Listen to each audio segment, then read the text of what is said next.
Jay Gruden loves to fade, and he just won't get away from it. It's like he's trying to prove a point.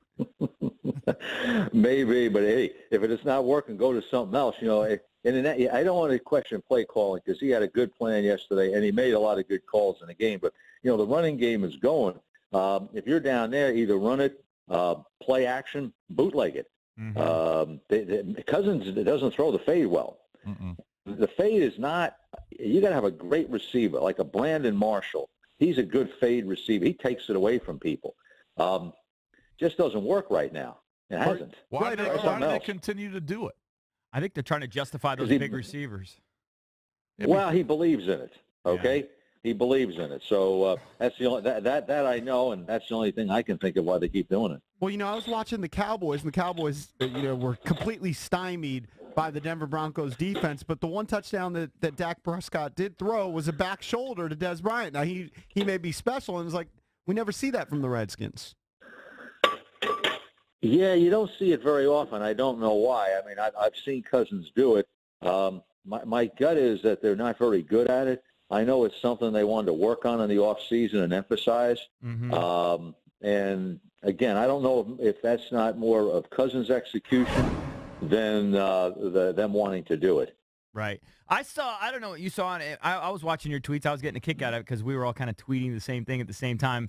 Charlie was like, junk the fade. Everyone's like, we hate the fade. And then Charlie and I at the same time were tweeting, probably a lot of other people. They were capitalizing on Kirk's strengths, which was those short, quick timing routes. And on those plays, I see a super confident quarterback. He sticks that foot in the ground on that third step right and is drilling it. I mean, I thought he was throwing ropes on that. It's the longer developing plays where he doesn't seem to have the same consistency or maybe the same confidence. Is that what you see too? Yeah, that's after a while you have to say to yourself, that's what he is. Right. As a quarterback, and that's how other people see him too. If he has to get into the second and third read, he's not as sharp there as he is when he can do the quick time. He's as good as anybody in football on those quick throws. Right. I think he needs more help from the offensive line, frankly. And maybe we're being unfair to them, Charlie. You would know better than I. But he needs better protection on those longer developing plays. And so far this year, he hasn't gotten it. Because I think Terrell Pryor can be a deep threat for him. But he needs more time. Yeah, but part of it is he hasn't been real sharp. He wasn't sharp in preseason. Now he's getting better. He was better last week. He was better this week on reading things. Now, he comes off his reads too soon, too. Yeah. He didn't do it as much yesterday, but he did it yesterday. The other thing on Pryor, they just didn't seem to target him as much. He was open a lot yesterday during the course of that game. And there was one time, and again, you don't know what the quarterback's asked to do. He's open deep, and Cousins comes off the deep ball. Right. And I don't know if that's him or the play selection. Well, I think that was a lot of what they were trying to do, just get rid of it quickly and mitigate that pass rush. How are they going to adjust? I don't want to just completely jump to next week already, but the Raiders are obviously going to see this tape. They're going to see the Skins pounding the football for 230 yards, so I guess they'll bring an extra guy. They'll do whatever they can to kind of mitigate that. They're going to see all those quick hitters that Kirk thrives with. They're going to try to take that away. What can the Redskins reasonably do to counter that?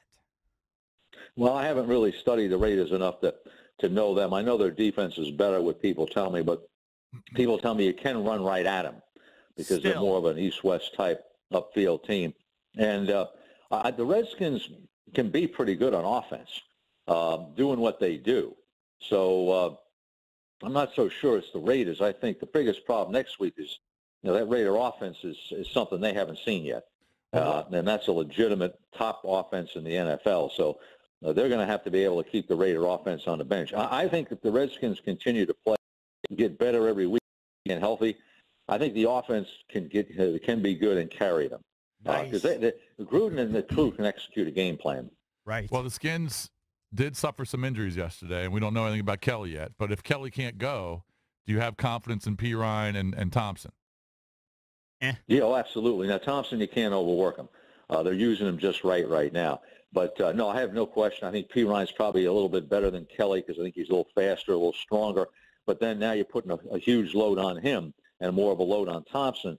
So will I have a diminishing return? But I have no question about P. Ryan. Talking to Charley Casserly, analyst for NFL Network and CSN, former Redskins and Texans GM. I kind of want a GM's perspective on what you do with Su'a Cravens at this point. Well, you bring him back. A, don't count on him. B, and let him work his way back into the lineup. He hasn't proven he could play strong safety. So I always worry about when a guy walks away once about it, whether you can count. I mean, everybody does that. But I think that's the plan you have to do, is don't count on him and let him work his way back in. Did you have anybody during your career that walked away once and then came back? Well, John Riggins, but that was probably a different situation. Right. So he didn't have to prove himself to anybody. Nobody off the top of my head that I can think of, but that doesn't mean it didn't happen. Right.